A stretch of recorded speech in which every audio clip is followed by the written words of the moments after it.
அஜித்குமாரோடைய கொலை வழக்கில் நேற்று காணொலி போட்டிருந்தோம். காவல்துறையை நேரடியாக குறை சொல்லாமல் ஒரு சிஸ்டத்தை குறை சொல்லி தான் பேசி தான் காணொலியே போட்டிருந்தோம்.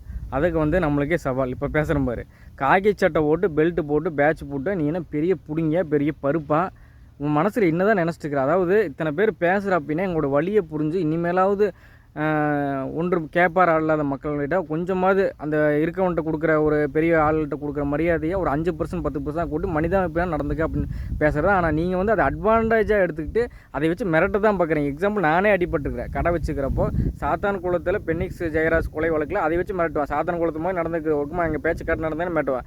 என்ன சார் இப்படி பேசுகிறீங்க அப்படின்னா, அம்மா எங்களுக்குள்ள ஏகப்பட்ட பெருசு அதெல்லாம் உங்கள் மேலே காட்டக்கூடாதுன்னா நீங்கள் தான் சொல்கிறது கேட்டு போகணும் அப்படிமா அப்படின்னு என்னை தனிப்பட்ட முறையில் எத்தனை காவல்துறை மிரட்டிக்கிறான். இதுவே நீ ப்ரெஷர் எல்லாம் ஒத்துக்கிறேன். இதுவே பக்கத்தில் ஒருத்தர் வெள்ளச்சட்டை ஓட்டு ஊரையே அடித்து உலையில் போட்டு ஒவ்வொரு ஊர்லேயும் எத்தனை பேர் சுற்றிட்டு இருக்கிறான்.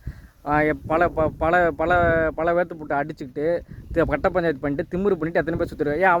அவனை பிடிச்சி உள்ள ஓட. ஏன்னா அவன் கொடுக்குற எலும்பு துண்டுக்கு தான் நீ வேலை செஞ்சுட்டு இருக்கிற. அப்போ உனக்கெல்லாம் என்ன மரியாதை வேண்டி கிடக்குது? எளிய மக்களின் சேவைக்காக உருவாக்கப்பட்டது காவல்துறை. எளிய மக்களுக்கு சேவை பண்ணுறியா? அவனுக்கு விரோதியாக நீ தான் இருக்கிற. உனக்கெல்லாம் என்ன மரியாதை வேண்டி கிடக்குது? இன்னி கைவைய கடைக்கார மேலேயோ கேப்ப ஆள் கடைவைய நாம் தமிழ் வச்சுக்கிற மக்கள் படை அங்கே நிற்கும்.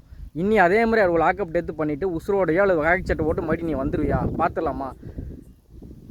அதாவது காவல்துறையிலும் நல்லவங்க இருக்காங்க. அவளுக்காக தான் நான் காணொலி எல்லாத்தையும் கண்ட்ரோல் பண்ணிட்டு காணொலி கூட தப்பாக பேசாமல் ரொம்ப டீசெண்டாக போட்டிருந்தேன் பண்ணியிருந்தான். அதை பயன்படுத்தி இருக்கவங்க அதை வச்சு இது பண்ணிச்சா அது இன்னி நடக்காது.